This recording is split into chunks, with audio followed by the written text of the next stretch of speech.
Hello everybody, welcome back to Kanga TV, the home of North Melbourne fans, and welcome to the round 5 review against the Gold Coast Suns. It's about an hour since the game finished, and I'm going to do my best to put together some sort of review for you all. I just want to start off this video by saying I'm not here to rip into the club, the performance, the way the game went today, because it's not really in my nature. But also I kind of just don't see the point. It's not constructive. It doesn't really help anybody. For those of you who are angry or frustrated, you've probably let me know about it already on Twitter or on Instagram, and everyone is entitled to feel how they want to feel about certain players or the club's performance. It's an emotional thing, football. I mean, most of my life does revolve around football and the club, and I've taken it a step further this year in launching Kanga TV, and I guess I kind of sat there in the last quarter and just thought, what am I going to say this time? How am I going to put this into words?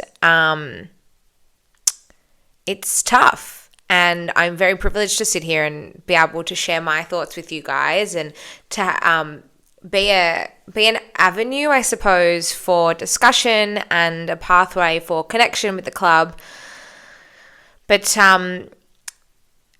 performances like today's is just not a good way to build community, and it's not a good way to build confidence in supporters, and it's not a good way to show supporters that we are on the right track. Because I do think that, and I think the off-field moves in terms of the buy-in from the players, I spoke about that yesterday, and sort of where the club is heading, I think the future's bright, but sometimes you need, and I said this at the start of the year, you need tangible proof of that. And a lot of people said that wins don't matter to them, and I don't understand how people could say that wins don't matter in terms of the process of improving. I think that's the hard part about today. We've lost the game by 52 points. The final score, North Melbourne 13-11-89 to the Gold Coast Suns 21-15, 141. 52-point losers. And I think 24 hours ago, had I told you that was going to be the result of the game, I don't think many people would have been surprised. The Suns undefeated all season so far. North, we showed a lot in the first 3 games, obviously beat the D's in round 2, and then a bit of a capitulation in the second half against the Swans last weekend. And going into this game on form, you'd think, yeah, okay, the Suns absolutely would just belt North. But if I had told you that with 5 minutes to go in the third quarter, we were ahead by 2 points, and it turned into a 52-point loss, almost a 9-goal loss, a quarter and 5 minutes later.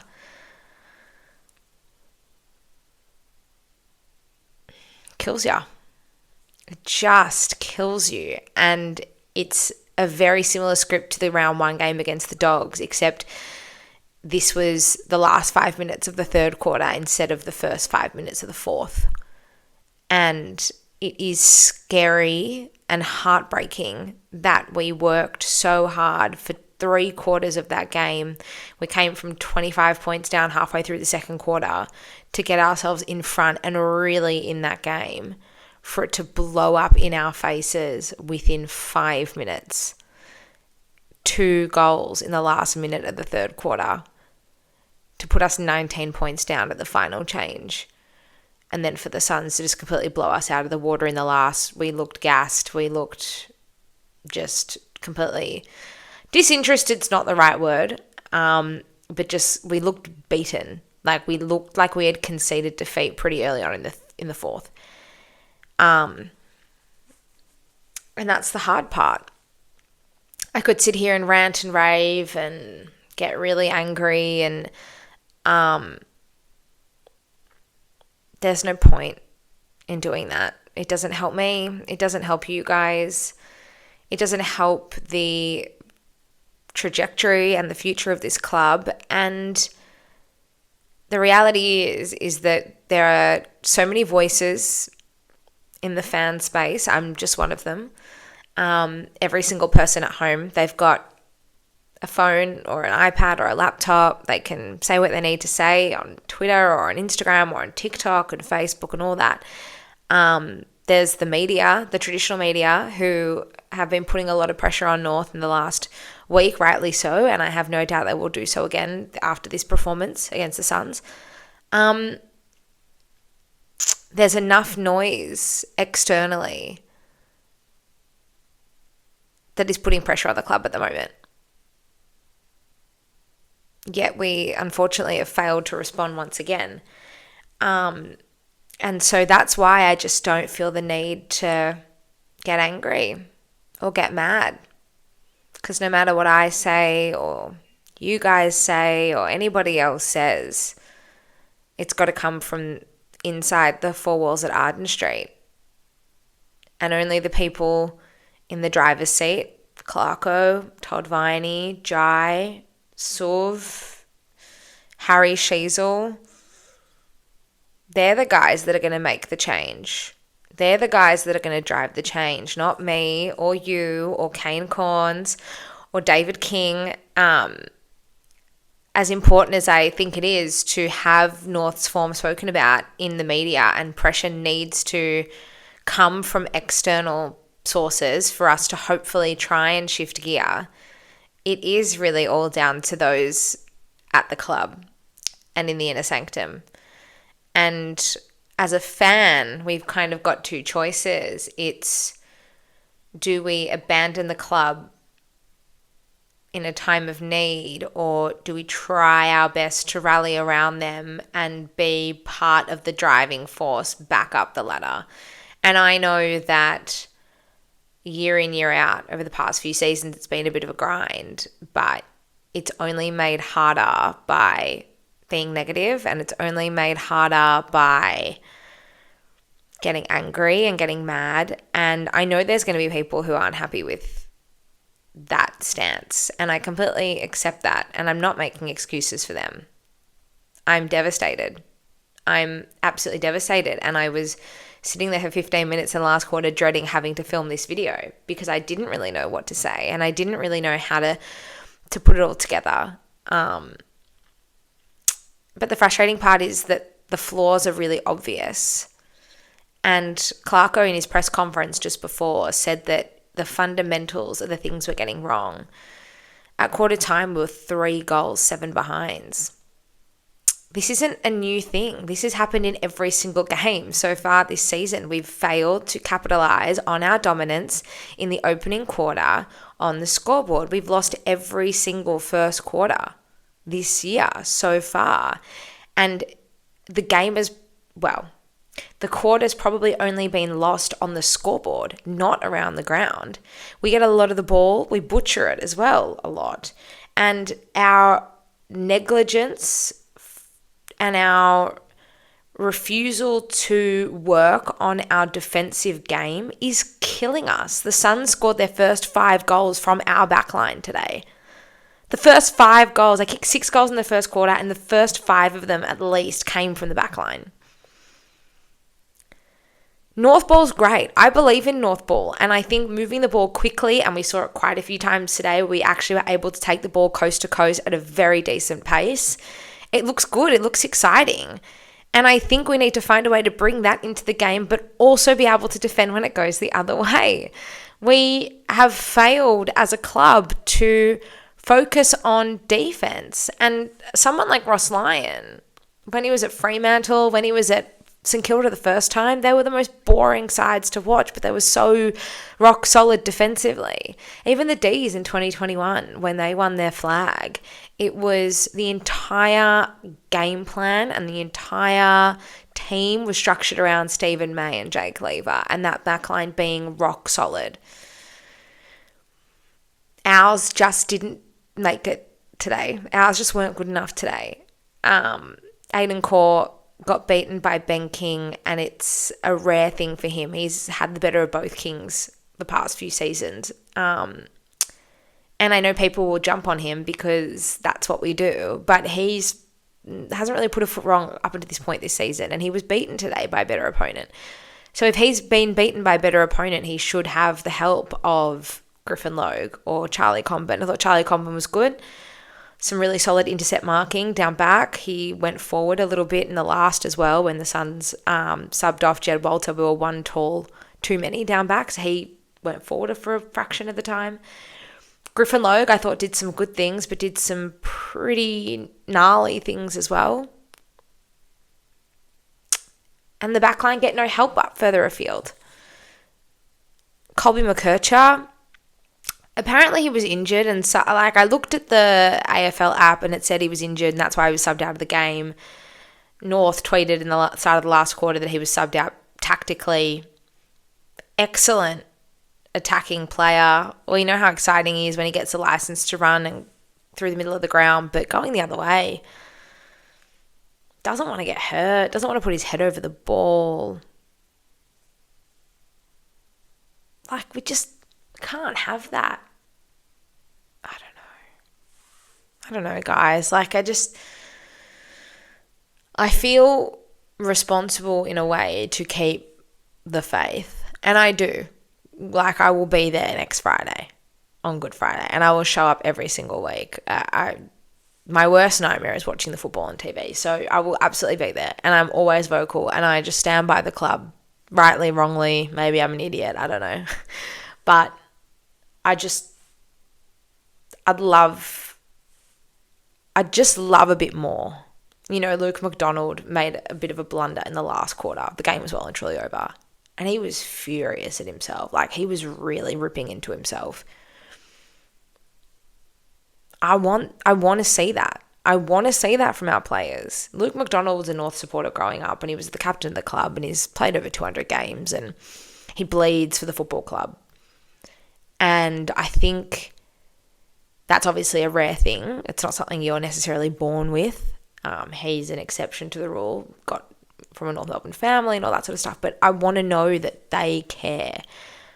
I want to know they care the same way I care and you guys care.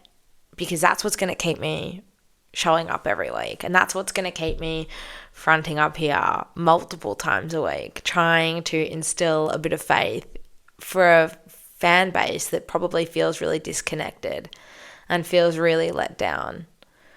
I think I said on the broadcast today we've lost 17 games in a row in South Australia. I don't think we've won there since 2011 against Port Adelaide. It's a really long time. And we've been good. We've played finals a few times in that patch as well. But that's 14 years without a win in South Australia. We do play there in 2 weeks' time again against Port. So who knows? Could be unlucky number 18, or it could be the drought breaker. Guess time will tell. But right now, not looking good. Right now, it just kind of feels like all the hope that I had pre-season and all the hope I had on the back of those first 3 games of the season have been sort of sucked out of me. Which is a bit of a hard pill to swallow. I know people won't want me to talk about positives, but there were a few performances there today that I really enjoyed. I really liked Finn O'Sullivan's game. He probably put his hand up for a nomination, for a Rising Star nomination today. How he, along with Luke Parker and Jack Darling, were our 3 most important players when it was time to claw our way back into the game halfway through the second quarter. It was the 3 of them I really felt like were the ones who stood up. A guy in his 4th game of football and 2 guys in game 302, 3 and 298 from other clubs. They were the ones who wanted to get the party started. Far out, man. That's rough. It's rough. And that's kind of where we're at. I thought LDU was good. Unfortunately, 3 behinds for him, but I did think he was really good on the back of yesterday's big announcement. I thought Zach Fisher was very good on return. 93% disposal efficiency for Zach Fisher. That's good. And I think he deserves another go next week. Riley Hardiman should be in this side from the opening bounce every week, as far as I'm concerned.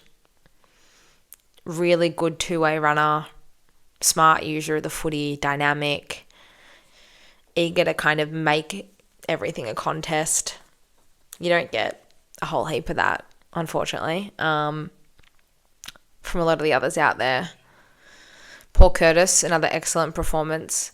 He was cooked in the heat as well, you could kind of tell. But what a season he's starting to put together. Super impressive. And it's nice to see he's turned a corner in his career. Not even turned a corner, because he's always been good, but like to really take a step up this year, I think, has been awesome. And you kind of look ahead to next week. So we've got Carlton on Good Friday. They will be without Brody Kemp and without Harry Mackay, probably. But it doesn't really mean anything if you can't even get your troops firing. And as a depleted Carlton who've won just one game for the season, like if that's what's going to get you fired up and not the self-belief on the back of LDU's announcement yesterday, like who are we doing this for? Are we doing this for ourselves, or are we just trying to take advantage of the situation that approaches us? Are we doing this because we want to start turning the ship as a football club, or are we doing this just to get the monkey off the back and just to get the win, so that the scrutiny will be off us for a little bit and shifted onto somebody else? That's what I'm really struggling with at the moment. Because today we got beaten in the area where our game is built on. So our game is built on winning the ball out of the middle and getting the clearances and scoring from clearance. And we were beaten in the hit-outs, we were beaten in the centre clearances and the stoppages around the ground. So if you get beaten at your own game, what's the next game we revert to? Because at the moment, if we get beaten at our own game, we just retreat and we look shell-shocked. And the hardest part of all of it is I know we're better than this. Like, I know we're better than this. Absolutely we're better than this. We proved it in the game today. We literally proved in this game we are resilient and we have what it takes to match it with the best teams in the competition. But we also saw that when we were challenged, we just lay down and let them run on top of us.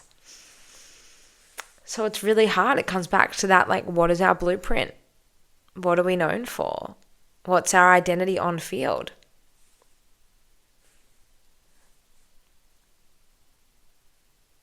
If anyone's got any answers, lay them on me, because I'm searching for a few.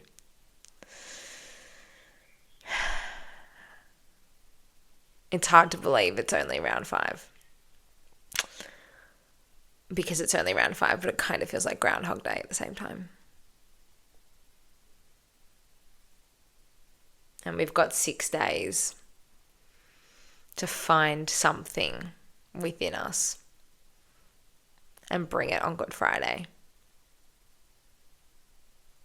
Because I fear what happens to that fixture, and I've always said that, but I fear what happens to us, and I fear what happens to that fixture if we can't deliver something, a response. We responded in game today and then ended up losing the game by almost 9 goals. So if they're not going to do it for me, they're not going to do it for you, then I hope they do it for themselves. And I hope they do it for the club, because we are a proud club with a proud history, and anyone who pulls on the North Melbourne jumper should be privileged to represent us and want to do their best for that jumper every single week.